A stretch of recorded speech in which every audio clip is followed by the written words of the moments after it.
Registered office जो है ना वो एक ऐसी चीज़ है जिसमें सारी तरह के प्रोसेस हैं। खाली एड्रेस का चेंज हो सेम शहर में 15 दिन में बता देना है, शहर का चेंज हो, सूबा चेंज ना हो रहा हो, स्पेशल रेजोल्यूशन, शहर भी चेंज हो रहा हो, सूबा भी चेंज हो रहा हो, बड़ा वाला प्रोसेस। ठीक है जी।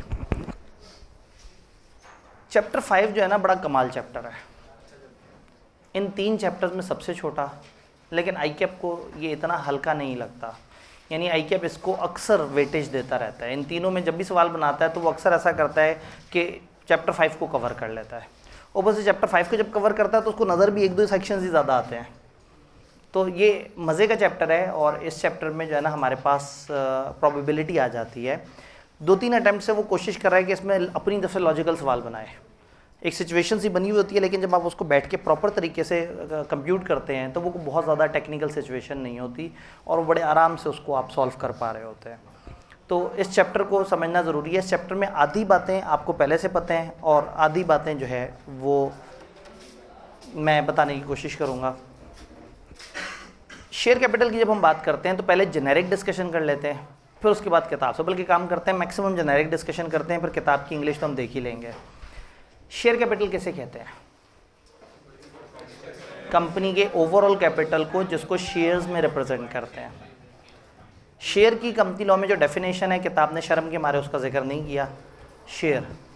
Share is a share in share capital.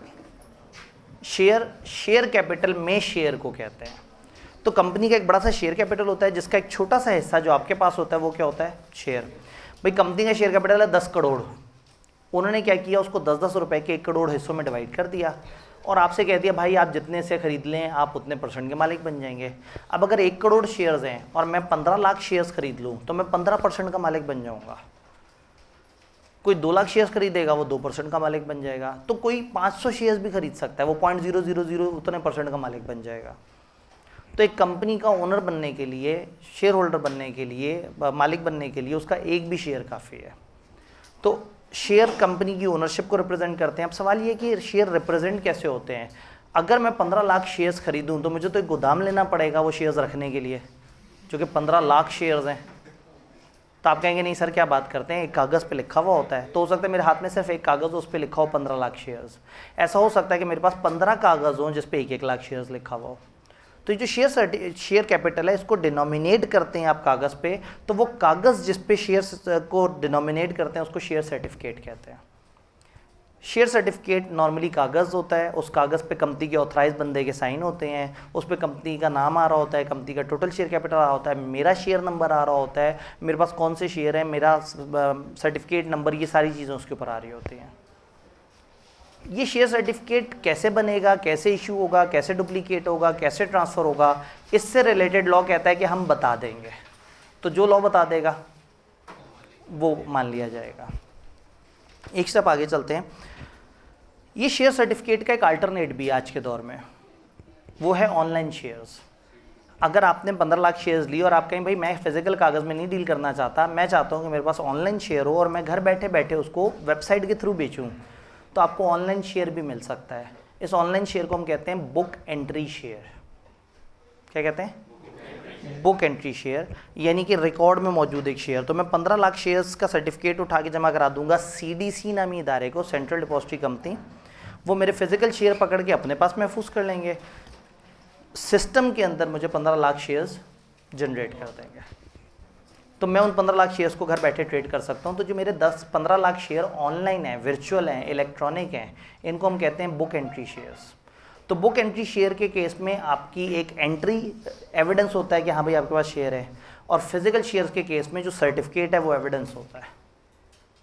अब अगली डिस्कशन, फेस वैल्यू किसे कहते हैं? जो शेयर के ऊपर लिखी हुई है जी 10 रुपये का शेयर है, 100 रुपये का शेयर है, इतने रुपये का शेयर है। मार्केट वैल्यू किसे कहते हैं? वो मार्केट में शेयर्स कितने का ट्रेड हो रहा है। फेस वैल्यू के मुझे 4 नाम बता सकते हैं? Face value, par value, nominal value, stated value. ठीक है, तो face, par, nominal, stated value, ये सारे के सारे एक ही चीज़ के नाम है। और मार्केट वैल्यू इससे कम भी हो सकती है और ज़्यादा भी। मार्केट वैल्यू होगी डिमांड एंड सप्लाई के मुताबिक, और फेस वैल्यू होगी कि कंपनी ने कितने का पहली दफ़ा इशू किया था, ये कंपनी ने कितने का बनाया था। वो जो 10 करोड़ रुपए की कंपनी थी उसमें उन्होंने 10-10 रुपए के शेयर बनाए थे। आज हो सकता है कंपनी की वर्थ 7 करोड़ हो सकता है 70 करोड़ हो। तो जो भी आज शेयर बेचने जाएगा उसको वो वैल्यू मिलेगी। तो 10 रुपये का शेयर है और मार्केट में 14 रुपये का मिल रहा है, क्यों खरीदेगा कोई 14 रुपये में शेयर? क्योंकि आपको पता है कि मैं 14 का खरीद रहा हूँ तो 1-1.5 साल बाद मेरे से कोई 16 का भी खरीद लेगा। फिर आपको ये पता है कि 14 रुपये का शेयर खरीदूंगा, हर दफ़ा या हर 2 साल में से एक आध दफ़ा मुझे इस पर डिविडेंड भी मिल जाया करेगा। तो आप एक ऐसी इन्वेस्टमेंट कर रहे हैं जिसमें 2 तरह के रिटर्न्स हैं, आपको डिविडेंड भी मिल रहा है और कैपिटल एप्रिसिएशन भी हो रही है। तो इसलिए लोग शेयर्स में इन्वेस्ट कर रहे होते हैं। फिर ऑथराइज कैपिटल और पेड अप कैपिटल में क्या फ़र्क है? ऑथराइज होता है मैक्सिमम कैपिटल जहाँ तक आप जा सकते हैं, और पेड अप आज की डेट पे जो आपने इशू किए हुए और आज की डेट पे आपको कितने पैसे आए हुए हैं। क्या ये सारी बातें समझ आ रही हैं?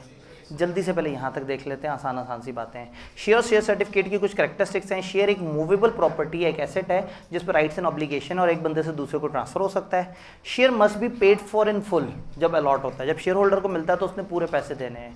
1984 से पीछे ये कानून नहीं होता था, तो अगर भी अभी भी कोई पार्टली पेड शेयर रखता है तो वो एग्जिस्ट कर सकता है, लेकिन 1984 से ऑनवर्ड ये रूल ख़त्म हो चुका था। अब जिसको शेयर खरीदने हैं वो पूरे पैसे देता है। हर शेयर का अपना एक डिस्टिंक्टिव नंबर होगा।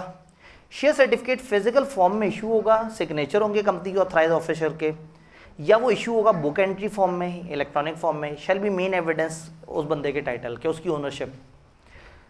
Manner of issue of certificate, form of certificate and other matters में भी कैसे इशू होगा, क्या फॉर्म होगी, क्या मामलात होंगे वो बता देंगे। तो जब बताएंगे, बड़े हो जाएंगे आप लोग, तब हम आपको बता देंगे। अभी उन्होंने बताया, कहाँ बताया पता नहीं। यहाँ तक बात समझ आई? अगर इधर तक कोई सवाल है? ठीक है, सब्सक्राइबर बन जाता था। अब अगर ना पैसे दे पूरे तो सब्सक्राइबर नहीं बनेगा। पुराने ज़माने में सब्सक्राइबर बन जाता था। मैं आपको बताता हूँ, कुछ अल्फाज की हिस्ट्री है। एक होता है ऑथराइज कैपिटल, मैक्सिमम कैपिटल कितना कंपनी इशू कर सकती है। फिर होता था इशूड कैपिटल। अब मैं बता रहा हूँ 1984 से पीछे की बात है। इशूड का मतलब होता था कंपनी ने कितना ऑफर किया, कंपनी जितने को ऑफर करती थी वो कहती थी ये इशूड कैपिटल है। फिर अगला कैपिटल होता था सब्सक्राइब, लोगों ने आपकी ऑफर में से कितना सब्सक्राइब किया, कितने के लिए अप्लाई किया। आपने कहा हमारा ऑथराइज कैपिटल है 10 करोड़, आपने ऑफर दी 5 करोड़ की, तो आप कह देते उसे इशूड कैपिटल। फिर 5 करोड़ का आपने जब ऑफर किया तो लोगों ने दे दी एप्लीकेशन 4 करोड़ के लिए, तो 4 करोड़ बन जाता था सब्सक्राइब कैपिटल। फिर वो 4 करोड़ पूरे पैसे नहीं देते थे, उधार कर लेते थे। तो फर्ज करें 3.5 करोड़ पैसे दिए और आधे करोड़ नहीं दिए, तो जो 3.5 करोड़ दिए वो पेड अप कैपिटल बन जाता था, और जो 50 लाख है वो अनपेड कैपिटल बन जाता था। फिर जब वो पैसे मांगे जाते थे तो वो कॉल्ड अप कैपिटल कहलाता था, जब तक पैसे नहीं मांगते थे अनकॉल्ड कैपिटल कहलाता था, और जब वो पैसे दे देते थे पेड अप कैपिटल कहता था। 1984 में कंपनीज ऑर्डिनेंस ने कहा यार बंद करो ये सब बकवास, ख़त्म करो। अब जब तक कोई पैसे पूरे नहीं देगा वो अप्लाई कर ही नहीं सकता। इसका मतलब है आज की दौर में सब्सक्राइब्ड और पेड अप भी सेम होगा। और फिर उन्होंने कहा भाई ऑफर इज़ नॉट इशुएंस, जितने लोगों ने खरीद ली हैं वो इशूड है। तो आज के दौर में फाइनेंशियल स्टेटमेंट में एक ऑथराइज कैपिटल ऊपर लिखते हैं और उसके नीचे एक कंपाउंड वर्ड लिखते हैं issued, subscribed and paid up capital. और हमें नहीं समझ आता कि 3 अल्फाज इकट्ठे क्यों है, क्योंकि एक हिस्ट्री होती थी पुराने ज़माने में इशूड, सब्सक्राइब और पेड अप अलग अलग कैटेगरीज होती थी। तो अब आज के दौर में उतना इशू हो सकता है जितना लोगों ने सब्सक्राइब किया है, और लोग उतना ही सब्सक्राइब कर सकते हैं जितना वो पैसे गए। तो आज के दौर में पेड अप कैपिटल हो या सब्सक्राइब कैपिटल हो या इशूड कैपिटल, इन सबका सेम मतलब होगा। डन। एक स्टेप आगे चलते हैं, ऑथराइज और paid up capital. Authorise capital maximum amount of share जो हर कंपनी के पास हो सकता है, आपने मेमोरेंडम में बताना होता है। इशूड कैपिटल नॉमिनल या फेस वैल्यू ऑफ शेयर है जो आपने इशू कर दी है, और इशूड कैपिटल ऑथराइज से कम भी हो सकता है लेकिन ज़्यादा नहीं हो सकता। अचानक से एक रूल दे दिया एडवर्ड्स एंड नोटिसेस का। ये बात हमें समझ आ गई कि ऑथराइज कैपिटल और पेड अप कैपिटल में फ़र्क है। ये हमें क्यों समझ आया? क्योंकि हम अकाउंटिंग की दुनिया में आ गए। जब तक हम नॉर्मल इंसान थे, जब तक हम हंसी खुशी ज़िंदगी गुजारते थे, जब तक हमें एफएससी के अलावा दुनिया में कुछ नहीं पता था, तब तक हम ऑथराइज और पेड अप कैपिटल का फ़र्क नहीं जानते थे। बस हमें ये पता होता था कि कैपिटल का मतलब है किसी भी बिजनेस के पास पैसे कितने पड़े हुए हैं। तो एक क्रेडिटर कंपनी के साथ कॉन्ट्रैक्ट करने कंपनी की बिल्डिंग में एंटर हो रहा है और बिल्डिंग के बाहर बड़ा सा करके लिखा हुआ है कंपनी का ऑथराइज कैपिटल है 10 करोड़। उसकी कंपनी से डील हो रही है 2 करोड़ की। उसने कहा चलो शुक्र है इस कंपनी का कैपिटल 10 करोड़ है, तो मेरे साथ नुकसान भी हुआ तो इसका कैपिटल तो 10 करोड़ है। हालांकि बाहर कौन सा कैपिटल लिखा हुआ है? ऑथराइज। तो लॉ ने कहा भाई ये धोखा नहीं चलेगा, अगर आप कभी भी किसी भी जगह अपना ऑथराइज कैपिटल लिखेंगे तो उसी जगह उतने ही जल्दी हरूफ में, उतने ही मोटे अल्फाज में, उतने ही प्रोमिनेंट तरीके से आप अपना पेड अप कैपिटल का तस्करा भी करेंगे। बात समझ आई? तो आपने जब जब भी कहीं किसी कागज़ पे, किसी बिल्डिंग पे, किसी दीवार पे, कहीं पे भी लिखना है तो उतने ही कॉन्स्पिशियस लेटर में, उतनी ही प्रोमिनेंट पोजीशन में आपने ऑथराइज के साथ पेड अप भी बताना है, ताकि अब वो एक आम आदमी जब देखे कि एक 10 करोड़ लिखा हुआ है और एक तरफ लिखा हुआ है 1 करोड़, तो पूछे कि ये 10 और 1 की क्या कहानी है। फिर उसे पता लग जाए कि 1 करोड़ है लायबिलिटी कंपनी की और 10 करोड़ है टोटल लिमिट जहाँ तक कंपनी जाने का सोच रही है। डन। फिर आगे चलते हैं। Fully paid shares, nominal value, market value. Company को फुली पेड शेयर्स वो करने होंगे, previously partly paid shares allowed थे, लेकिन अब कंपनी का जो लॉ है वो कहता है फुली पेड होना चाहिए। नॉमिनल वैल्यू फेस वैल्यू को कहते हैं, पार वैल्यू भी कहते हैं, इसे स्टेटेड वैल्यू भी कहते हैं। मार्केट वैल्यू जिस पे मार्केट में ट्रेड हो रहा है। तो ये सारी बातें भी हमने की थी जैसे उसको यहाँ पे हम देख रहे थे। अब इससे आगे जाते हैं। लॉ ये कहता है जी, एक भाई का सवाल है, फेस वैल्यू के हिसाब से। ये जो पेड अप कैपिटल है ये फेस वैल्यू के हिसाब से होता है, शेयर पे जितने रुपए लिखे हुए हैं। अब तो कंपनी ने पहली दफ़ा इशू किया 10 रुपये पे, तो कंपनी अपने पास रिकॉर्ड करेगी 10 रुपया और अकाउंट्स में भी 10 रुपये आ रही होगी। अब ये भाई को 10 रुपये का मिला और ये भाई ने 2 साल बाद उनको 14 रुपये का दिया, ये इनका आपस का मामला है। मार्केट में 14 रुपये का ट्रेड हो रहा है, हमारे पास कितने पैसे आए हुए हैं कंपनी के पास? 10 रुपये। दिस कैन हैपन कि 5-6 साल बाद कंपनी के हम इशू करते हैं शेयर्स और हम करेंगे प्रीमियम पे। क्यों? हम कहते हैं हमारी कंपनी की वर्थ बढ़ गई है, उस वक्त 10 करोड़ की कंपनी थी, आज 70 करोड़ की कंपनी है, तो हो सकता है हम 10 रुपये नहीं, हम 30 रुपये का शेयर इशू करें। लेकिन शेयर के ऊपर कागज़ पे क्या लिखा हुआ है? 10 रुपये। तो अगर हम इशू कर भी देंगे ना तो हम 10 रुपये को share capital, paid up share capital में रिकॉर्ड करेंगे, 20 रुपये को शेयर प्रीमियम अकाउंट में डाल देंगे। हम कहेंगे ये हमें एक्स्ट्रा बेनिफिट मिल गया, गुडविल के पैसे मिल गए हमें। वो पैसे मुख्तलिफ जगह इस्तेमाल हो सकते हैं, प्रिलिमिनरी एक्सपेंसेस में इस्तेमाल हो सकते हैं, डिस्काउंट्स के लिए इस्तेमाल हो सकते हैं, कमीशंस के लिए इस्तेमाल हो सकते हैं। उसका अपना एक यूज़ है जो अकाउंटिंग आपको बताती है। तो फेस वैल्यू का मतलब हमेशा कागज़ पे लिखी हुई वैल्यू है, आपने कंपनी के अंदर जो रिकॉर्ड करना है वो फेस वैल्यू है। मार्केट वैल्यू को आपने कंपनी के अकाउंट्स में रिकॉर्ड नहीं करना। जी, अब सवाल ये है कि जो स्टॉक एक्सचेंज में लिस्टेड नहीं है उनकी मार्केट वैल्यू कैसे पता लगती है? उनकी फिर कॉन्सेप्ट होता है ब्रेकअप वैल्यू। ब्रेकअप वैल्यू कैसे कहते हैं? नेट वर्थ को डिवाइड कर देते हैं नंबर ऑफ शेयर्स पे। ये हम कहते हैं कि कंपनी के टोटल एसेट्स कितने हैं माइनस टोटल लायबिलिटीज़ कितनी है। नेट एसेट्स पता लग गए, इसको डिवाइड कर देते हैं नंबर ऑफ शेयर्स पे, तो हमें पता लग जाता है कि अगर आज कंपनी बिके तो लायबिलिटीज़ पे करने के बाद जो असासे होंगे, जब उनको हर मेंबर के हर शेयर पे तकसीम करेंगे तो पर शेयर शायद 13.25 रुपये आए, तो ये 13.25 बन जाती है उनकी बुक वैल्यू, ये उनकी नेट वर्थ के हिसाब से। तो फिर हम उसको बुक वैल्यू कहेंगे। पार वैल्यू और बुक वैल्यू में फ़र्क है। बुक वैल्यू का मतलब है रिकॉर्ड्स के मुताबिक, अकाउंट्स के मुताबिक एक शेयर की कितनी रियलाइजेबल वर्थ है। तो जो अनलिस्टेड कंपनी है उनको हम बुक वैल्यू पे मेजर करते हैं और जो लिस्टेड कंपनी है उनको हम मार्केट कैपिटलाइजेशन पे मेजर करते हैं। डन। आगे चलते हैं। Kind and classes of share. हमने कहा ये चैप्टर शेयर कैपिटल की बात कर रहा है। इस चैप्टर ने कहा कि एक कंपनी के कई तरह के शेयर कैपिटल हो सकते हैं और हर तरह के शेयर कैपिटल के अंदर कई तरह की कैटेगरीज हो सकती हैं। यानी हम तो बचपन से सुनते आ रहे हैं ऑर्डिनरी शेयर्स और मेन काम उसी पे ही चल रहा होता है। कभी कभी जज्बात में किसी सवाल में प्रेफरेंस शेयर भी नज़र आ जाता है। उन्होंने कहा भाई छोड़ दो सारी बातें, एक कंपनी जितनी मर्जी तरह के शेयर कैपिटल इशू कर सकती है और हर तरह की कैटेगरी के अंदर जितनी मर्जी फर्दर क्लासेस बना सकती है, छोटी कैटेगरीज बना सकती है। तो काइंड ऑफ शेयर कैपिटल का मतलब है मेन कैटेगरीज और क्लासेस का मतलब है मेन कैटेगरी के नीचे सब कैटेगरीज। तो एक कंपनी कई काइंड के कैपिटल बना सकती है और हर काइंड के अंदर अलग अलग क्लासेस। तो ऑर्डिनरी शेयर्स और preference shares kinds of share capital कहलाते हैं। कंपनी हैज़ एन ऑप्शन कि वो कोई तीसरी, चौथी, पांचवी काइंड भी डिफाइन करना चाहे तो वो कर सकती है। फिर इन काइंड्स के अंदर इनकी अलग अलग classes. For example preference share के अंदर हम क्लासेस की बात करते हैं। प्रेफरेंस शेयर्स कुछ होते हैं रिडीमेबल, रिडीमेबल नहीं होते कुछ। रिडीमेबल क्या होता है? जो वापस दिए जा सकते हैं, कंपनी को पैसे ले जा सकते हैं। कुछ कन्वर्टेबल होते हैं, कुछ नॉन कन्वर्टेबल होते हैं। कन्वर्टेबल कौन सा होता है भला? बाद में हम ऑर्डिनरी शेयर में कन्वर्ट कर सकते हैं। कुछ क्यूमुलेटिव होते हैं, कुछ नॉन क्यूमुलेटिव होते हैं। ये क्यूमुलेटिव क्या होता है? अगर एक साल डिविडेंड नहीं मिला तो अगले साल इकट्ठा मिल जाएगा।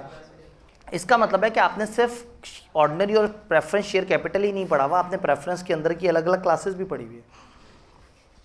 सेक्शन कह रहा है kinds and classes of share. एक कंपनी की कई काइंड्स हो सकती हैं और हर काइंड के अंदर अलग अलग क्लास हो सकती है। अब यहाँ इन पढ़े लिखे बच्चों को लॉ ऑर्डिनरी और प्रेफरेंस शेयर के फ़र्क बताने के बारे में कोशिश कर रहा है। तो क्या मैं इन पढ़े लिखे बच्चों से खुद ही पूछ लूँ, ऑर्डिनरी और प्रेफरेंस में वोटिंग के हवाले से क्या फ़र्क है? ऑर्डिनरी वोटिंग पावर है, प्रेफरेंस में नहीं है। अच्छा, डिविडेंड की अमाउंट के हवाले से क्या फ़र्क है? प्रेफरेंस में फिक्स अमाउंट तय होती है, परसेंटेज तय होती है कि आपको हमेशा इतने % मिलेगा। ऑर्डिनरी में फिक्स अमाउंट तय नहीं होती, इवन मिलेगा नहीं मिलेगा ये भी नहीं पता। अच्छा, डिविडेंड जब देने लगेंगे तो पहले किसको मिलेगा, बाद में? पहले प्रेफरेंस वालों को मिलेगा। अच्छा, मिल गया, फिर देखेंगे कोई क्यूमुलेटिव तो नहीं मौजूद पीछे वाला, फिर उसको मिलेगा। फिर अगर बच गया एंड पे ऑर्डिनरी शेयर होल्डर्स को मिलेगा। अच्छा, जब कंपनी बंद होती है तो हिस्से जब वापस मिल रहे होते हैं, पहले प्रेफरेंस शेयर को उसका हिस्सा मिलता है, फिर ऑर्डिनरी को। फ़र्क ये है कि प्रेफरेंस वाले को हम जितने पैसे उसने लगाए थे उतने देते हैं, जो बच गए अगर वो कम है तो ऑर्डिनरी वाले को अपने लगाए हुए पैसों से कम मिलेगा, और जो बच गए वो बहुत ज़्यादा है तो उसको बहुत ज़्यादा मिलेगा। इसका मतलब है जो ऑर्डिनरी शेयर होल्डर है वो लॉन्ग टर्म इन्वेस्टर है, वो कंपनी के अंदर ओनरशिप में आ रहा है, कंपनी की वोटिंग में आ रहा है। और जो डरपोक इन्वेस्टर है जो कहता है बस मैं शेयर खरीदूँ और मुझे थोड़े थोड़े से पैसे मिलते हैं और जब दिल करे मैं भाग जाऊँ, वो प्रेफरेंस शेयर की तरफ आता है। प्रेफरेंस शेयर काफ़ी हद तक लोन और इंटरेस्ट की तरह ट्रीट होता है, डिबेंचर की तरह ट्रीट होता है, लेकिन अकाउंटिंग में आप पढ़ते हैं कि अगर इस तरह का हो तो आपने यूँ ट्रीट करना है, उस तरह का तो यूँ। और अब तो माशाल्लाह से MFA का पेपर भी है जिसके अंदर फिर आप उसको सेग्रीगेट करते हैं कि उसकी इस तरह की नेचर हो तो क्या होगा, इस तरह की नेचर हो तो क्या होगा।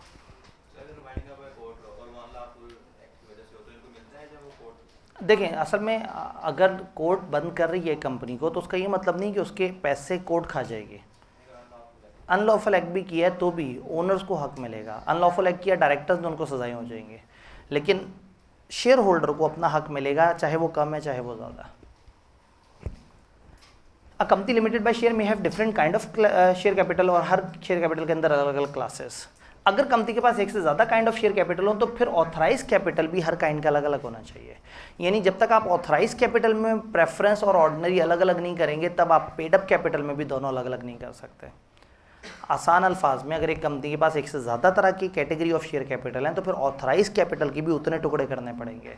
आप कहेंगे ऑथराइज कैपिटल में ऑथराइज ऑर्डिनरी शेयर्स इतने हैं और ऑथराइज प्रेफरेंस शेयर्स इतने हैं। फिर डिफरेंसेस बताए कि आपने, वोटिंग पावर है नहीं है, डिविडेंड मिलेगा प्रेफरेंस डिविडेंड वालों को देने के बाद, इनको डिविडेंड मिलेगा ऑर्डिनरी शेयर होल्डर से पहले, इनकी परसेंटेज फिक्स है।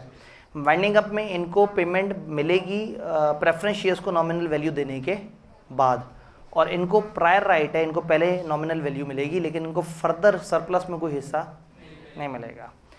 इनकी कुछ classes on the basis of cumulative non cumulative हो सकता है, रिडीमेबल हो सकता है, कन्वर्टेबल हो सकता है। ऑर्डिनरी शेयर की क्लासेस जो नॉर्मली आपने नहीं पढ़ी होती, कंपनी लॉ ने इजाज़त दी है कि आप ऑर्डिनरी शेयर की भी कई क्लासेस बना सकते हैं। आप उनकी वोटिंग पावर चेंज कर दें, आप कहें अब हम क्लास बी शेयर्स इशू कर रहे हैं जिनकी वोटिंग पावर डबल होगी। आप यूँ भी कह सकते हैं कि हम क्लास बी शेयर्स इशू कर रहे हैं जिनकी वोटिंग पावर डबल होगी लेकिन डिविडेंड हाफ मिलेगा।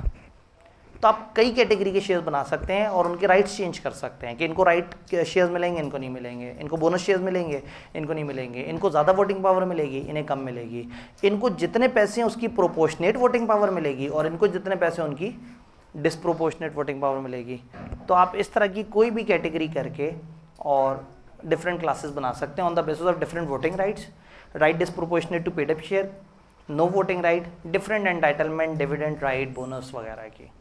यानी इसमें आप मुख्तलिफ कैटेगरीज बना सकते हैं। यहाँ अगर कोई सवाल है तो बताएं, मैं ज़रा माइक को थोड़ा सा एडजस्ट कर लूँ, आपको तकलीफ़ दे रहा होगा मुझे लग रहा है। जी, अभी आवाज़ बेहतर है? पहले भी बेहतर थी शायद, गूंज ज़रा ज़्यादा रही थी, वो तो आवाज़ में ज़ोर ही था। जी, ग्रुप बी के बच्चों को देखते ही आवाज़ भर्रा सी जाती है, ये बेचारे मजलूम लोग। ठीक है जी,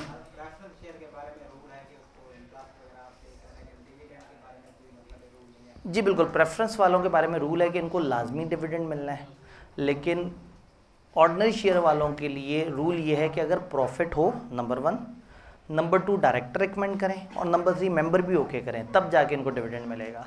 एग्जैक्टली ये सारी बातें हमने इससे अगले चैप्टर में करनी है इंशाल्लाह आज ही। जी जी, अब ये सारी बातें मेमोरेंडम आर्टिकल्स में लिखनी होगी। आपको याद है आर्टिकल्स में हमने कहा था तमाम क्लासेस और उनके सारे राइट्स आपको लिखने होंगे। इसका मतलब है कि जब भी आप किसी के राइट्स लिखेंगे तो आप कहाँ जाएंगे? आर्टिकल्स के अंदर।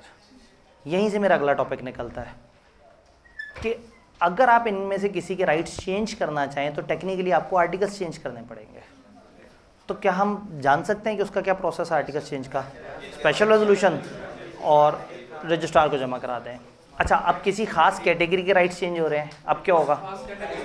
उस खास कैटेगरी की 3/4 से भी अप्रूवल लेंगे।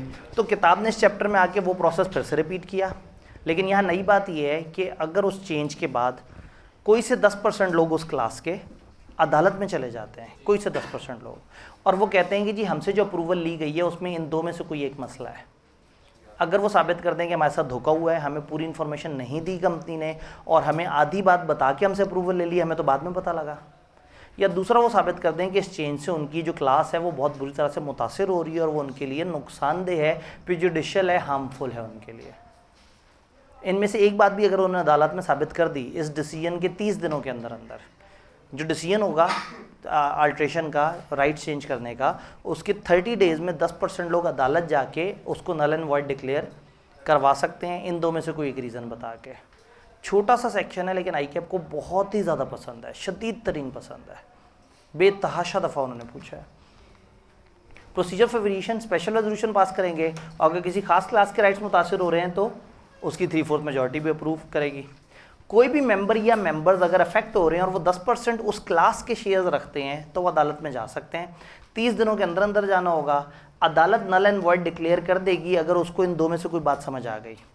कंपनी विदहेल्ड सर्टन फैक्ट्स छुपा लिए थे that could lead towards non passing of resolution, company ने कुछ ऐसे फैक्ट्स छुपा लिए थे जिसकी वजह से शायद रेजोल्यूशन पास ना होती while getting the resolution pass. Resolution pass कराते हुए कंपनी ने कुछ चीज़ें छुपा ली थी और चेंज इज प्रेजुडिशियल यानी कि harmful to the interest of, change ऐसी है जो मेंबर्स के लिए नुकसानदेह। इनमें से एक बात भी साबित कर दी तो डिसीजन अदालत का आ जाएगा, डिसीजन कोर्ट का फुल एंड फाइनल होगा और आप इसके अगेंस्ट कोई अपील नहीं कर सकते। सिंपली आप कोर्ट का ऑर्डर उठा के रजिस्ट्रार को जमा करा दें ताकि वो भी नोट कर ले कि ये पिछला वाला चीज़ नल एंड वॉइड हो चुकी है।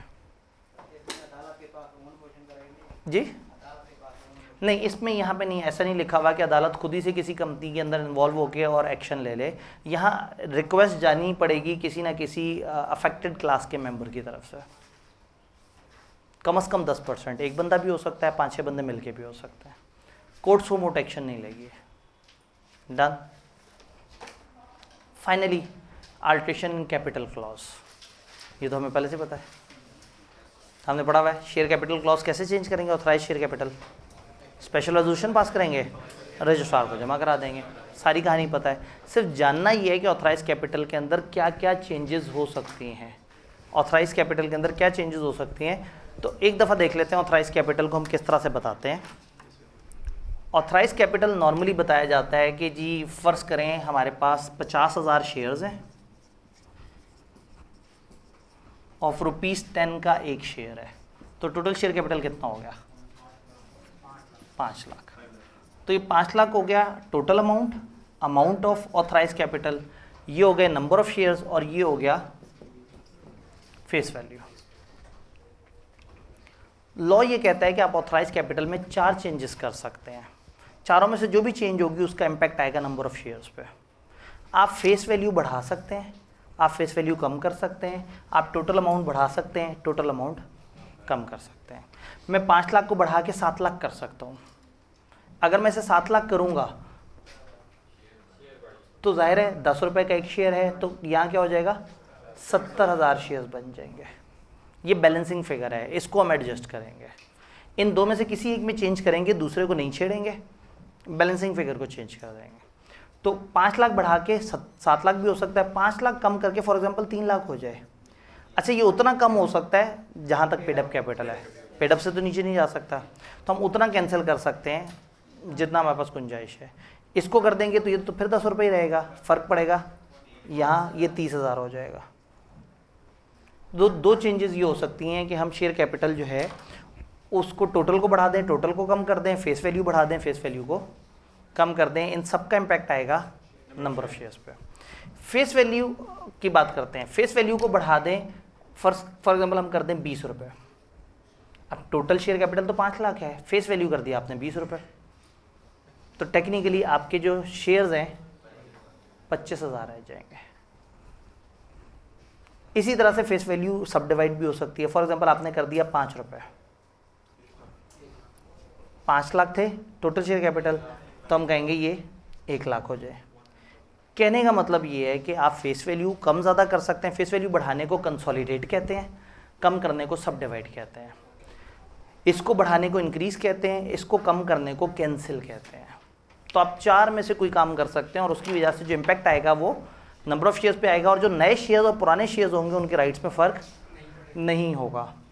कंपनी लिमिटेड बाय शेयर अगर आर्टिकल्स इजाज़त दें तो अपनी कैपिटल क्लॉज चेंज कर सकते हैं स्पेशल रेजोल्यूशन पास करके, इंक्रीज कर सकते हैं, कैंसिल कर सकते हैं उतना जितना अभी तक पेड अप नहीं हुआ, कंसोलिडेट कर सकते हैं लार्जर अमाउंट के शेयर में, और सब डिवाइड कर सकते हैं स्मॉलर अमाउंट के शेयर में।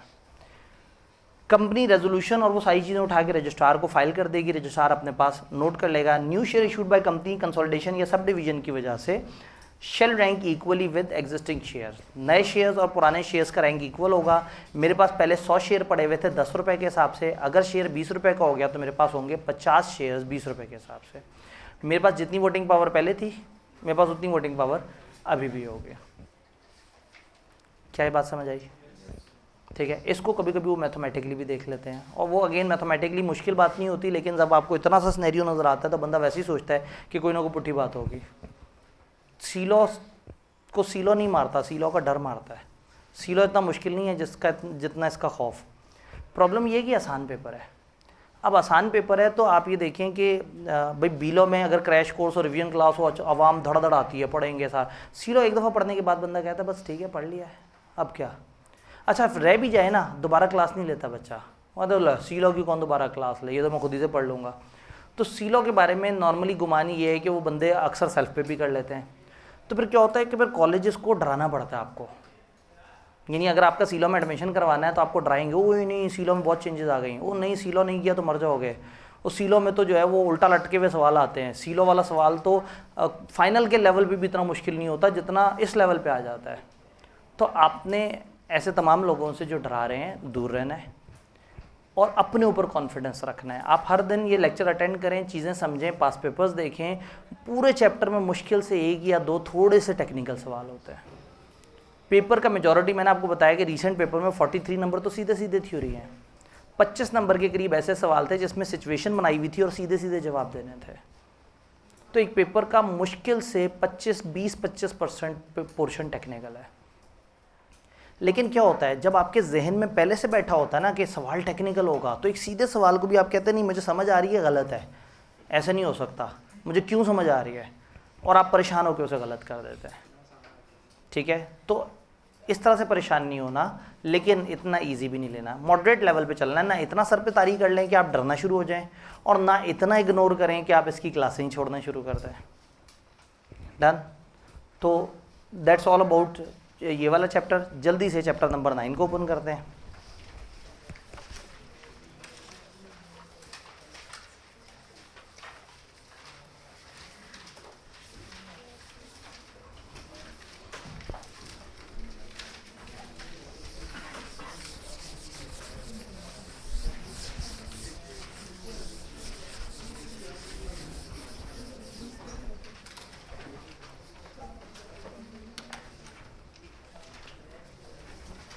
अगेन चैप्टर 9 टारगेट नाम है डिस्ट्रीब्यूशन ऑफ प्रॉफिट्स, लेकिन मैं इसे कहता हूँ डिविडेंड, क्योंकि दोनों सेम चीज़ है।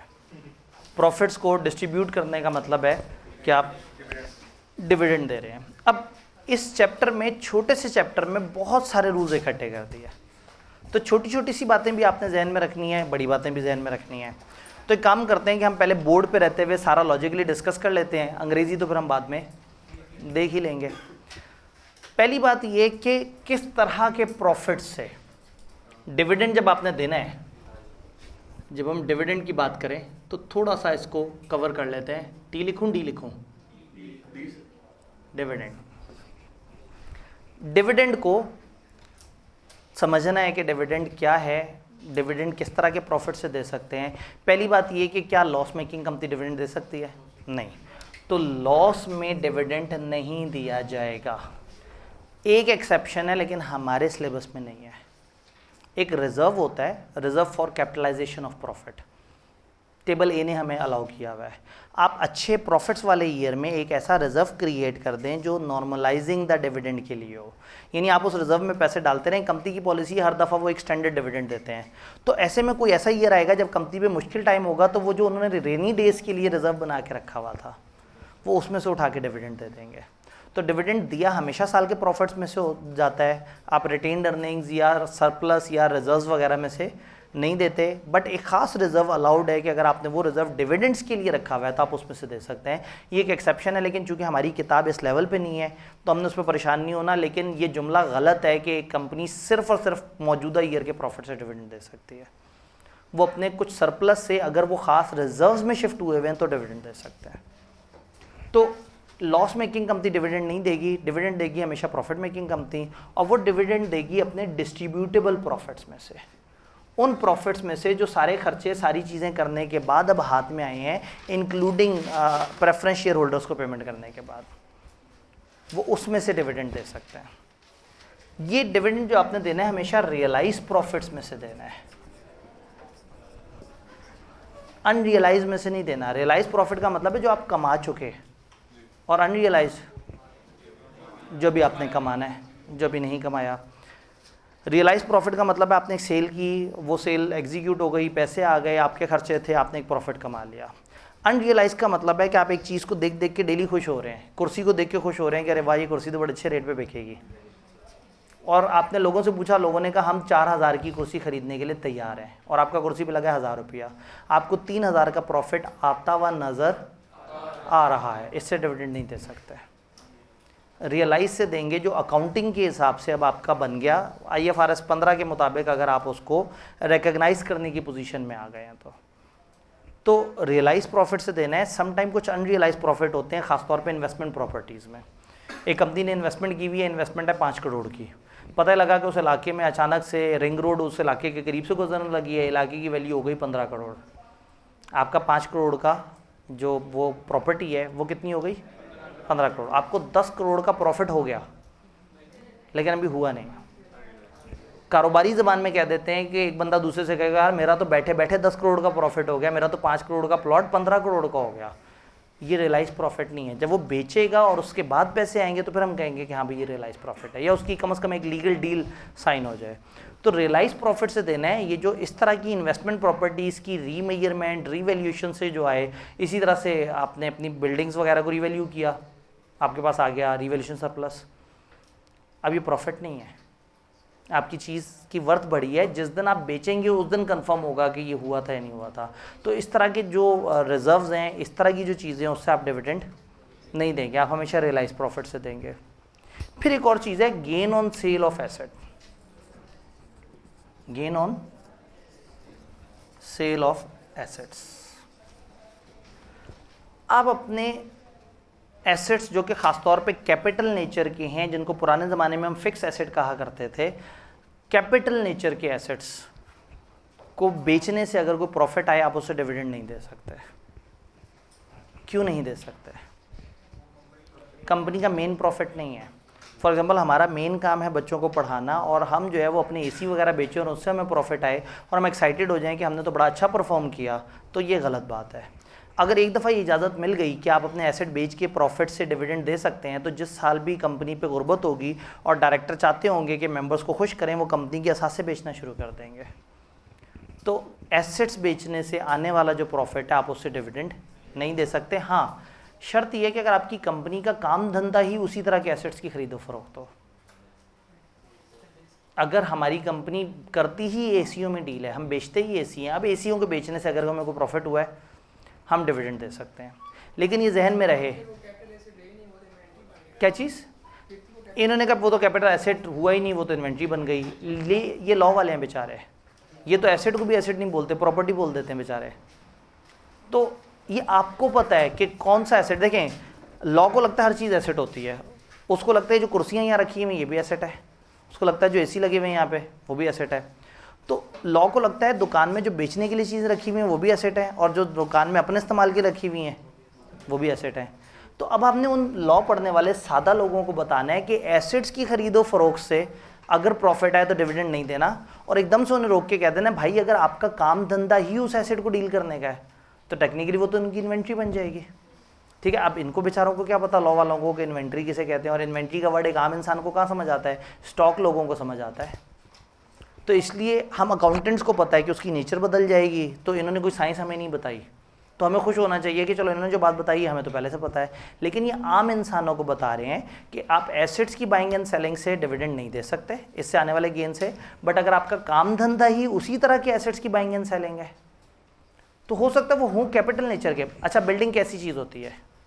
कैपिटल एसेट होता है। क्या कोई ऐसा बिल्डर हो सकता है जो बिल्डिंग बना के बेचे?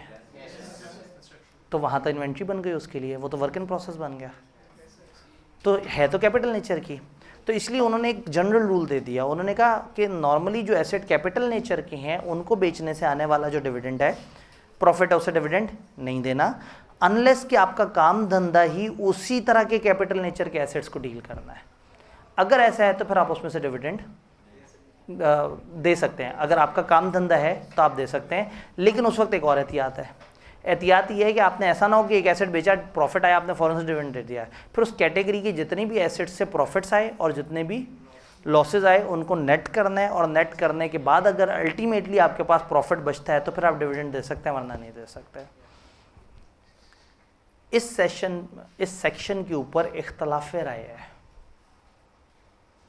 ये जो सेक्शन है, सेक्शन कहता है कि आपने गेन ऑन सेल ऑफ जो एसेट है उससे डिविडेंड नहीं देना, लेकिन आप दे सकते हैं अगर आपका काम धंधा ऐसा ही हो एंड आपने लॉसेज एडजस्ट कर लिया हो। इस सेक्शन को समटाइम यूं इंटरप्रेट करते हैं लोग कि अगर आपका काम धंधा ये हो या आपने लॉसेज एडजस्ट कर लिया हो। तो जब इसको या से इंटरप्रेट करते हैं ना तो इसका मतलब चेंज हो जाता है, और कानूनी तौर पे फिर ये बड़ी फीकी सी बात बन जाती है। आपको बताना इसलिए ज़रूरी है कि हमारी किताब के नोट्स कंपाइल करते हुए जिस भी साहब ने, माइल वुल्फ या कहीं से भी, उन्होंने जब उसके ऊपर वर्किंग की तो उन्होंने एंड के बजाय उसको और कंसिडर कर लिया। तो किताब में एक आध ऐसी एग्जांपल दी हुई है जिसमें वो उसको या कह के कर देते हैं, तो ये या नहीं है, ये दोनों में एंड है कि आपका काम धंधा भी वही हो एंड आपने उस काम धंधे के अंदर जो लॉसेज हैं वो एडजस्ट कर दिए हो, वरना तो ये रूल ही बड़ा बेकार सा हो जाता है। अगर हम कहेंगे कि gain on sale of asset से डिविडेंड नहीं दे सकते, लेकिन दे सकते हैं अगर लॉसेज एडजस्ट कर लियो, तो वो तो हमें पहले से पता है कि losses adjust, profit, net profit निकलते ही लॉसेज वगैरह को एडजस्ट करने से। तो ये एक ऐसा सेक्शन है जिसमें इसलिए आपको बता दिया कि इसमें इख्तलाफ राय है, तो हो सकता है आपको एक आध ऐसी एग्जांपल नज़र आए जिसमें उन्होंने या के साथ इसको सॉल्व कर दिया हो एंड के बजाय। तो आपका काम धंधा भी वही हो एंड उस काम धंधे में आपके जो लॉसेज और प्रॉफिट है आपने उनको एडजस्ट करके अभी भी अगर नेट प्रॉफिट हाथ में है तो आप डिविडेंड दे सकते हैं, वरना आप डिविडेंड नहीं दे सकते। तो पहली डिस्कशन ये थी कि डिविडेंड किस प्रॉफिट से दे सकते हैं, किस प्रॉफिट से नहीं दे सकते। हाँ, आसान अल्फाज में, अब आप अकाउंटेंट्स वाली बातें करते हैं ना। एक भाई ने कहा अगर हम कह दें हम अदर इनकम से डिविडेंड नहीं दे सकते या अदर कम्प्रीहेंसिव इनकम से डिविडेंड नहीं दे सकते, ये आपको समझ आती है ना, आप अकाउंटेंट हैं, लॉ बेचारे ने आम लोगों की बात करनी है, आप लोग तो अकाउंटेंट हैं।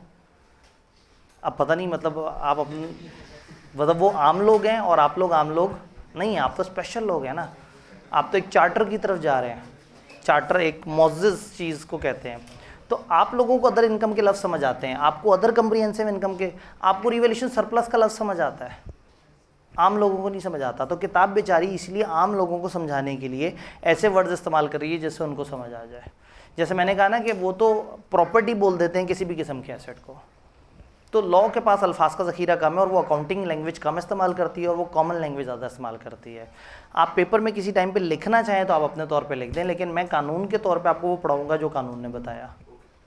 तो बिल्कुल सही कह रहे हैं, अदर इनकम से डिविडेंड नहीं देना, मेन इनकम से डिविडेंड देना है। और मेन इनकम से भी तब देना है जब वो इस साल की नेट प्रॉफिट हो, और आपने उसमें से प्रेफरेंस वालों को भी माइनस कर दिया हो। डन। अगला मरहला, किस फॉर्म में दें डिविडेंड। डिविडेंड की फॉर्म क्या हो? डिविडेंड दो तरीके से दिया जा सकता है, ये कैश में दिया जा सकता है और ये शेयर्स में दिया जा सकता है। इसको हम कहते हैं डिविडेंड इन काइंड, इसको स्पेशी डिविडेंड भी कहते हैं। एम ही किसी दिन एग्जामिनर बैठा हुआ मूड में सवाल बनाते बनाते कहे ज़रा स्पेशी डिविडेंड के बारे में बताओ, तो आप कहें पता नहीं क्या बात कर दी उन्होंने। तो कुछ अल्टरनेट वर्ड जो है अगर आपके सामने आ जाए तो जहन में रख लिया करें। एग्जामिनर्स कभी कभार ऐसी गलती कर सकता है कि वो एक नॉन कॉमन वर्ड यूज़ कर ले। Species dividend, dividend in kind. तो डिविडेंड देने के दो तरीके हैं, या तो कंपनी आपको कैश दे दे या आपको शेयर्स दे दे। इंपॉर्टेंट बात यह है कि ये अपने शेयर्स की बात नहीं हो रही, किसी और कंपनी की शेयर्स की बात हो रही है। हमारी कंपनी जिसके हम मेंबर हैं उसने किसी और कंपनी के बहुत सारे शेयर्स खरीदे हुए हैं, लिस्टेड कंपनी के। उसके पास एक एसेट था कैश, दूसरा एसेट था लिस्टेड कंपनी के शेयर्स। तो दिस कैन हैपन कि वो दूसरी कंपनी के शेयर्स जो उसके पास पड़े हुए हैं हमें उठा के बांट दे। ध्यान में रखना है, हम ये बात नहीं कर रहे कि अपनी ही कंपनी के शेयर्स लोगों को दिए जाएं। सुन के आपको हैरत होगी, कंपनी लॉ इसको डिविडेंड नहीं मानता। आप अकाउंटिंग में इसको डिविडेंड कह देते हैं, बोनस शेयर्स को, लेकिन लॉ इसको डिविडेंड नहीं मानता। लॉ इसे कहता है कैपिटलाइजेशन ऑफ प्रॉफिट, कि प्रॉफिट को आपने कैपिटलाइज कर लिया, कंपनी का हिस्सा बना दिया, कंपनी के अंदर ही लेगा उस प्रॉफिट को। तो डिविडेंड या तो आप कैश में देंगे या आप अपने पास रखे हुए किसी और लिस्टेड कंपनी के शेयर्स लोगों को बांट देंगे। लोगों की मर्जी है कि वो उसी दिन उसे बेच दें, लोगों की मर्जी है उस शेयर को अपने पास रखें। तो याद रहेगा कि ये शेयर किसी और कंपनी के जो हमारे पास पड़े हुए हैं। जो आप कैश डिविडेंड देते हैं, कैश डिविडेंड देने के 3 तरीके हो सकते हैं। कैश डिविडेंड का ये मतलब नहीं है कि आपके घर एक डाक आया, आप लिफाफा खोलें और अंदर से पैसे ही पैसे निकल आए। आप पैसे को ट्रैवल नहीं करवाते, आप इंस्ट्रूमेंट्स को ट्रैवल करवाते हैं।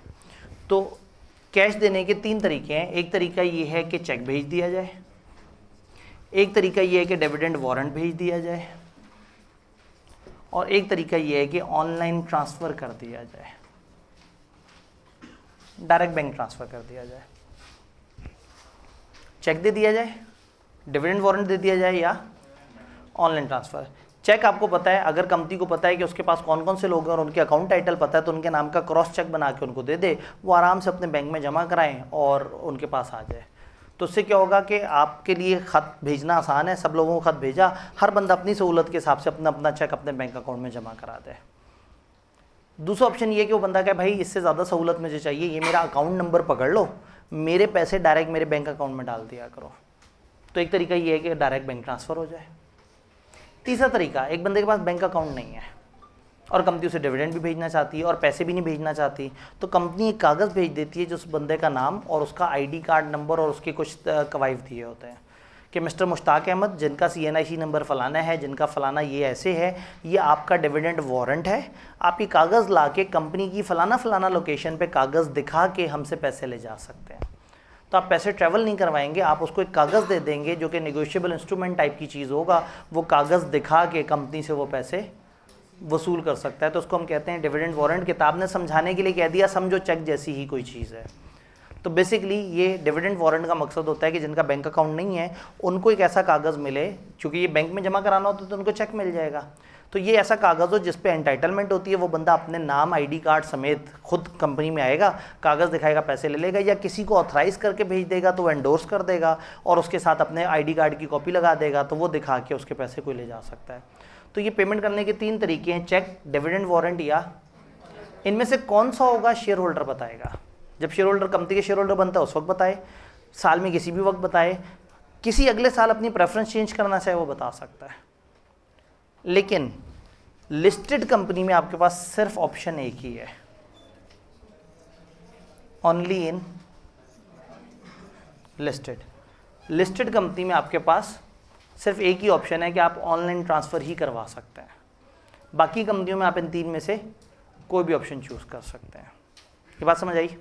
कौन से प्रॉफिट्स में से होना चाहिए, किस फॉर्म में होना चाहिए और उसकी पेमेंट किस तरह से होगी। जी, डिविडेंड वारंट आपको समझाने के लिए मैंने कहा है कि नेगोशिएबल टाइप की चीज़ है। असल में बाय डेफिनेशन नेगोशिएबल इंस्ट्रूमेंट सिर्फ 3 चीज़ों को कहते हैं। तो ये टाइप इसलिए कह दिया है जैसे पे ऑर्डर है। अब नेगोशिएबल इंस्ट्रूमेंट के लॉ ने उस ज़माने में पे ऑर्डर के बारे में ज़्यादा नहीं बताया था, तो वहाँ पे हम पे ऑर्डर को नेगोशिएबल इंस्ट्रूमेंट की तरह की चीज़ कह देते हैं, नेगोशिएबल इंस्ट्रूमेंट नहीं कहते। तो इसलिए ये नेगोशिएबल इंस्ट्रूमेंट की तरह की चीज़ है कि आप खुद पहुँच जाएं या आप किसी और के नाम पे फॉरवर्ड कर दें। आपने किसी की पेमेंट करनी थी, आपने कहा यार मेरे आईडी कार्ड की कॉपी पकड़ो, मैं लिख देता हूँ कि तुम जाके डिविडेंड वारंट कलेक्ट कर सकते हो, तो वो बंदा कागज़ पकड़ के कंपनी से जाके रिकवर कर सकता है। डन।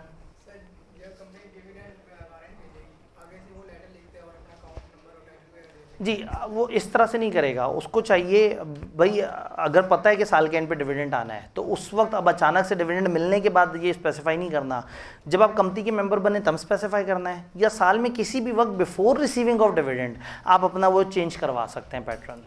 लेकिन कंपनी ने अगर एक ख़ास तरीके से भेज दिया तो जाए कंपनी के पास, उनसे कहे जी आइंदा ऐसे नहीं करना, लेकिन कंपनी ने जो किया वो लेजिटिमेट है क्योंकि इसने जो बताया हुआ था आखिरी दफ़ा कंपनी ने उसे फॉलो किया। अगर एक कंपनी बोनस डिविडेंड तो मैं मानता ही नहीं, मैं ये भी नहीं मानता, लॉ मानता ही नहीं। आप पता नहीं कौन सी बात कर रहे हैं, आपकी मुझे फ्रांसीसी ज़बान समझ ही नहीं आ रही। उन्होंने बोनस शेयर दिया, आप बोनस शेयर कहते हैं मुझे अच्छा लगेगा, ठीक है, आप खाली डिविडेंड कहते हैं मुझे अच्छा लगेगा, लेकिन आपने दोनों इकट्ठे जोड़ दिए ना तो मैं समझूंगा आप फ्रांसीसी ज़बान में बात कर रहे हैं। कानून बोनस शेयर को डिविडेंड नहीं काउंट करता, ये आपकी अकाउंटिंग की ज़बान में आप लोग खुद ही से कह देते हैं। आप चंद गुमराह लोग हैं जो कानून से नावाकिफ़ हैं। कानून जो है वो डिविडेंड इन काइंड एक ही चीज़ को मानता है जिसमें आप अपने पास रखी हुई इन्वेस्टमेंट में किसी और कंपनी की शेयर उठा के अपने शेयर होल्डर्स को देते हैं। जी बस असल में आपके कबीले का हूँ लेकिन रहा इन लोगों के साथ ज़्यादा हूँ, तो मैं इन लोगों की किसी बातें करता हूँ। तो ये बताना ज़रूरी है कि आपने ये नहीं सोचना, वरना पता है क्या होता है, सबसे पहली गलती लोग इसमें करते हैं, डिविडेंड इन काइंड में ना अपने शेयर को डिविडेंड के तौर पर दे देते हैं, यानी कि कह देते हैं कि अपना शेयर, तो ये गलत है।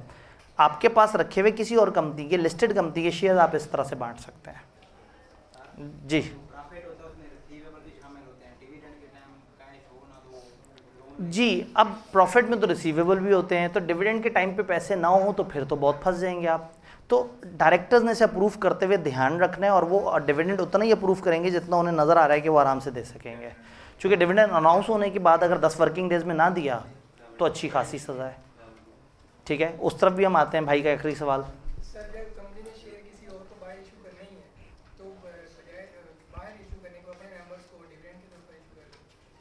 अगर कंपनी ने अपने शेयर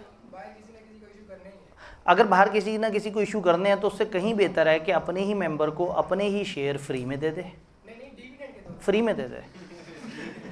डिविडेंड आपने पता नहीं क्या बात कर दी है।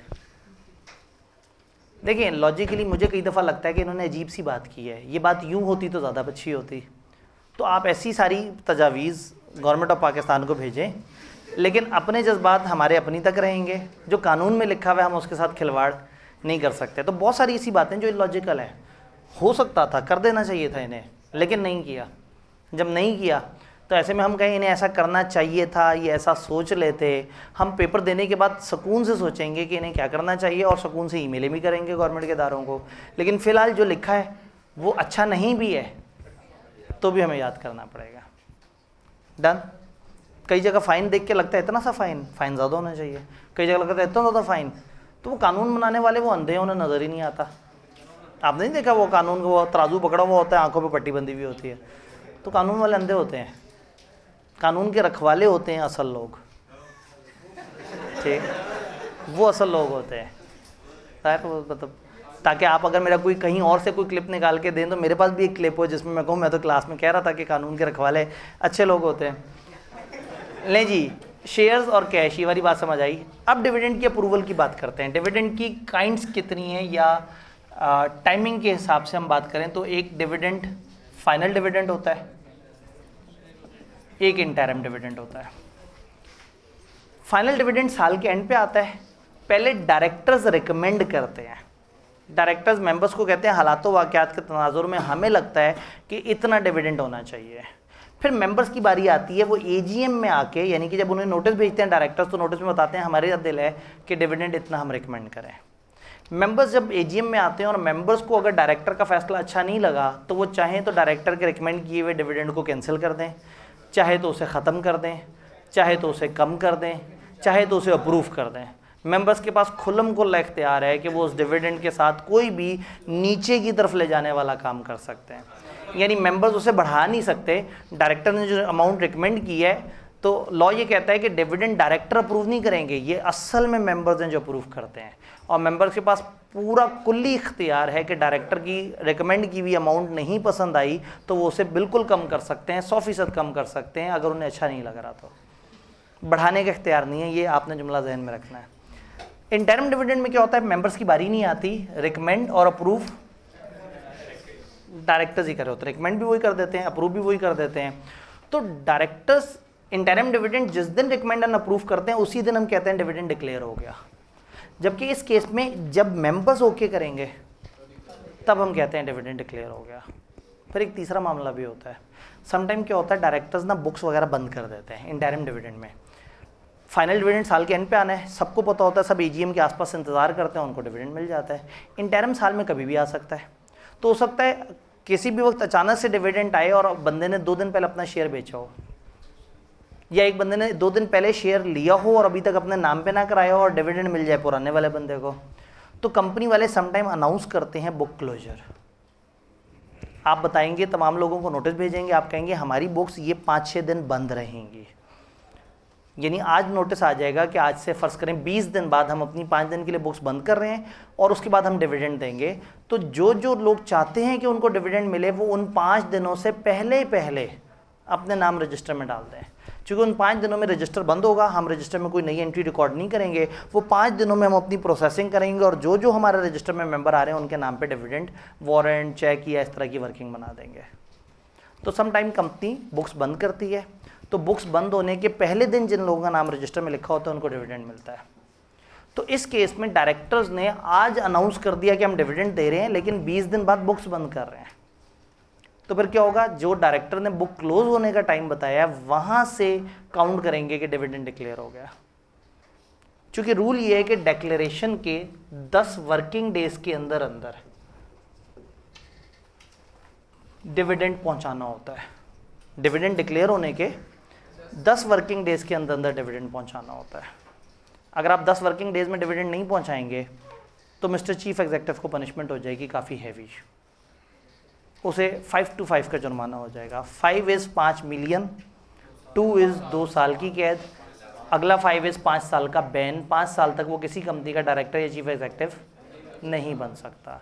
तो अगर डिविडेंड डिक्लेयर होने के 10 वर्किंग डेज के अंदर, अब ये वर्किंग डे क्या होता है, वर्किंग डे उन दिनों को कहते हैं जिसमें बैंक ओपन होता है, यानी जिस दिन बैंक की छुट्टी है हम उसको वर्किंग डे काउंट।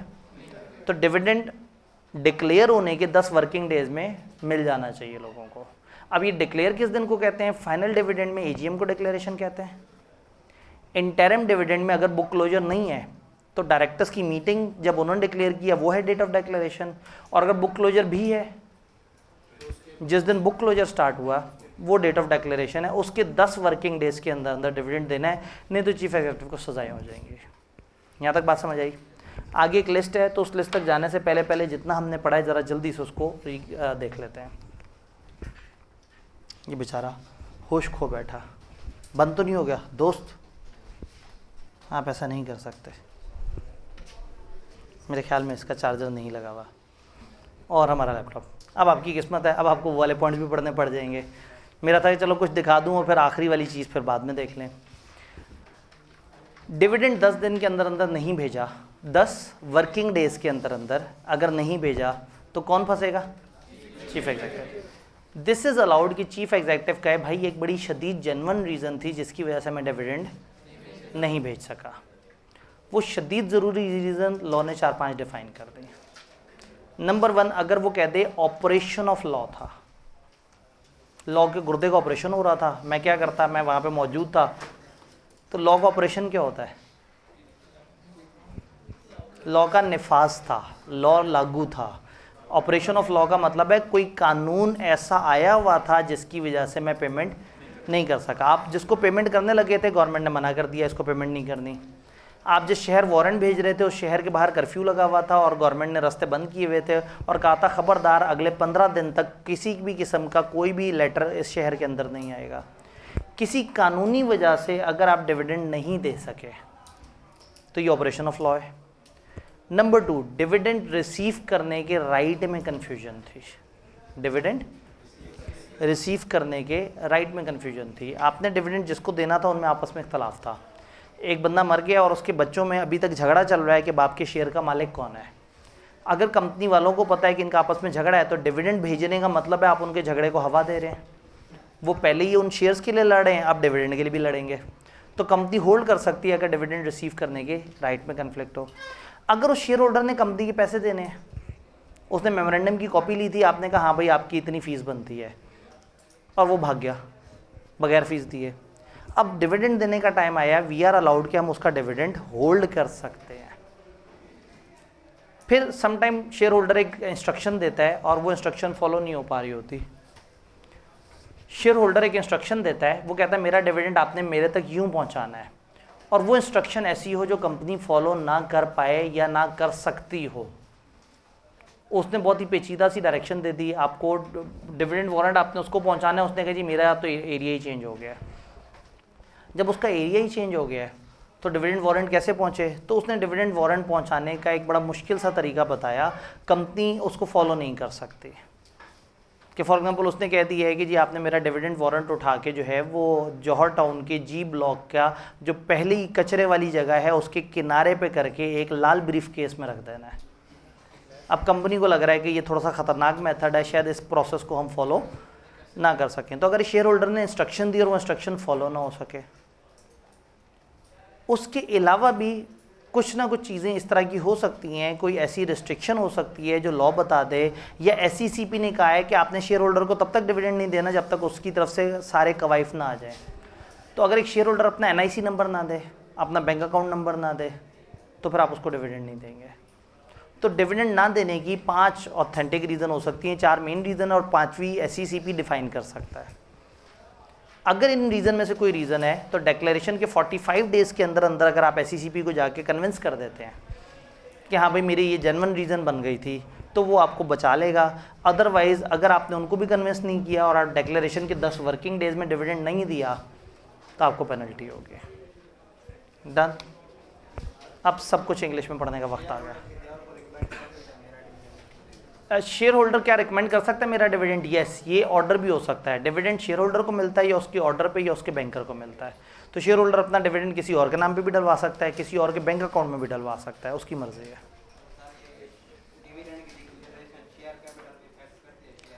जी, डिविडेंड की डिक्लेरेशन क्या मार्केट वैल्यू पे अफेक्ट करती है? जाहिर है अगर एक कंपनी का डिविडेंड अनाउंस हुआ है तो सबको पता है कि जो शेयर जितने का भी था उसमें इतने रुपए और ऐड हो जाएंगे।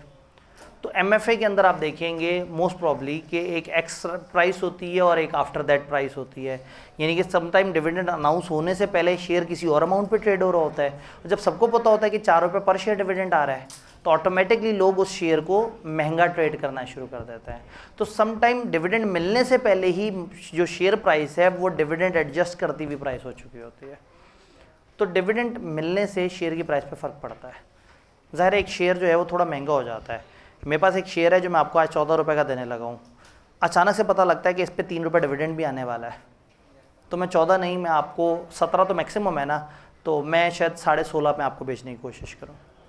तो कहीं ना कहीं मार्केट की डिमांड एंड सप्लाई ऑटोमेटिकली उस डिविडेंड को शेयर की प्राइस में एडजस्ट कर लेती है। लेकिन अगेन इसका हमारे लॉ से ताल्लुक़ नहीं है। Distribution of profit basis of dividend, her company के पास इम्प्लाइड पावर है कि वो अपने प्रॉफिट्स को यूज़ करके डिविडेंड दे सकती है, अनलेस के मेमोरेंडम या आर्टिकल में आपने कोई रुकावट डाली हुई हो। डिविडेंड कैश में भी हो सकता है और in the form of shares of listed company held by the, कहीं नहीं लिखा कि अपनी कंपनी के शेयर्स की फॉर्म में भी हो सकता है, या कैश होगा या शेयर्स ऑफ एक किसी और लिस्टेड कंपनी जो डिस्ट्रीब्यूटिंग कंपनी के हाथ में जो शेयर्स पड़े हुए हैं किसी और लिस्टेड कंपनी के, हम उसकी बात कर रहे हैं। देन हमने कहा कि dividend out of profit from sale of immovable property नहीं हो सकते, कैपिटल नेचर वालों से नहीं दिया जा सकता, एक्सेप्ट कंपनी का बिजनेस बाइंग एंड सेलिंग है, and after such profit are adjusted against loss on sale of immovable property.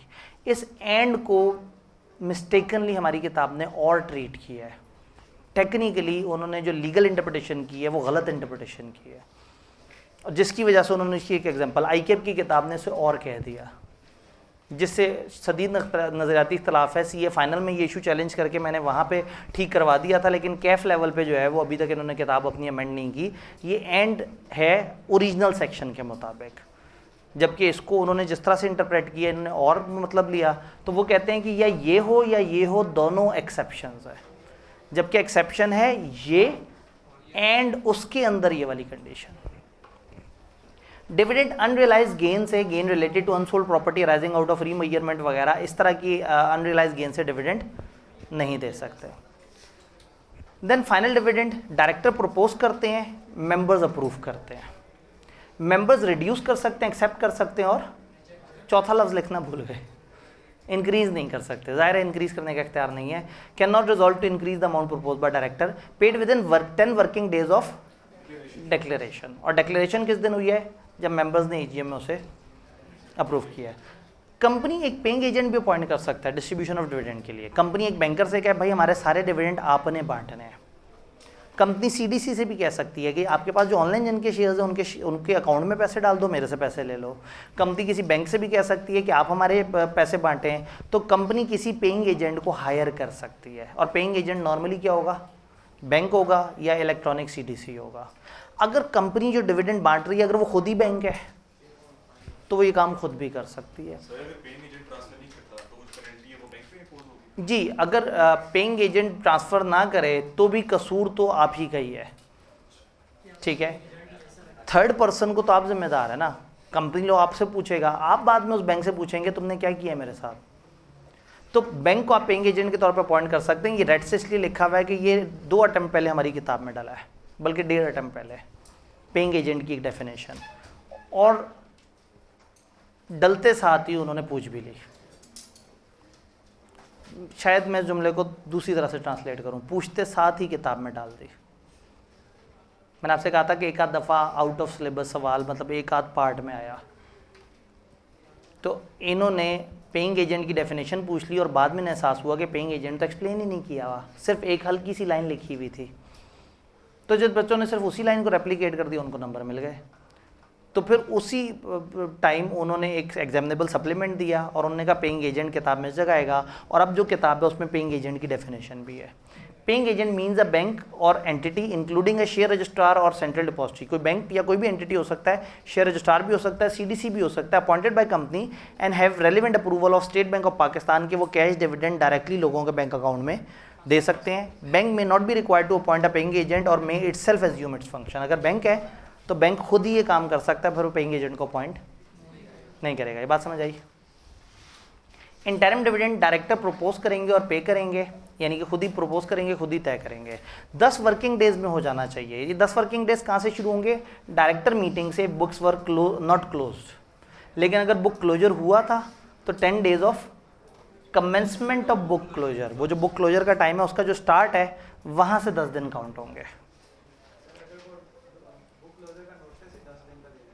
जी, अगर वो बुक क्लोजर का नोटिस ही 10 दिन का दे दें कोई मसला नहीं। बात यह है कि बुक क्लोजर किस लिए हुआ है? कंपनी को सहूलत देने के लिए। कंपनी ने उस दौरान अपनी वर्किंग करके और लोगों तक डिविडेंड पहुंचाने की कोशिश करनी है, तो कंपनी को वर्किंग के लिए लग जाएंगे 2 से 3 दिन। बुक क्लोजर बेशक 25 दिन का अनाउंस कर दें, कोई मसला नहीं। हमारे लिए इंपॉर्टेंट दिन कौन सा है? बुक क्लोजर का स्टार्ट, क्योंकि जो स्टार्ट वाले दिन मेंबर्स है ना, 25 दिन तक मेंबर चेंज नहीं होगा, फिर मिलना इन्हीं को है। तो जब मिलना इनको है तो हमें किस दिन पता लग जाएगा कि किनको डिविडेंड मिलना है? स्टार्टअप बुक क्लोजर पे। यहाँ से 10 वर्किंग डेज शुरू हो जाएंगे। तो बुक क्लोजर साल में कई दफ़ा किया जा सकता है, लेकिन पूरे साल में 30 दिन से ऊपर नहीं, ज़रूरत पड़ने पे 45 दिन तक भी जाया जा सकता है, लेकिन साल में एक ख़ास डिफाइंड टाइम तक आपको बुक क्लोजर करने की इजाज़त है। बुक क्लोजर का कम से कम 7 दिन पहले नोटिस देना होता है। बुक क्लोजर का नोटिस देने के बाद जितना मर्जी देर से बुक क्लोजर करें कोई मसला नहीं, लेकिन एक शर्त है, लिस्टेड कंपनी इंश्योर करेगी इंटरिम डिविडेंड के केस में कि book closure must be started within 15 days of approval. Interim dividend जिस दिन अप्रूव हुआ है ऐसा नहीं होगा कि आप उसके कुछ 40-50 दिन बाद बुक क्लोजर का अनाउंसमेंट करें। ये वाला बुक क्लोजर आपको 15 दिनों में स्टार्ट करना पड़ेगा। सिर्फ ये वाला इंटरिम डिविडेंड में सिर्फ लिस्टेड कंपनी के लिए वाजिब है कि उसको बुक क्लोजर उस दिन के 15 दिनों के अंदर अंदर करना पड़ेगा। और मैंने 15 दिन बोला, 15 वर्किंग डेज नहीं बोला, तो ये 15 लगातार दिन है, ठीक है।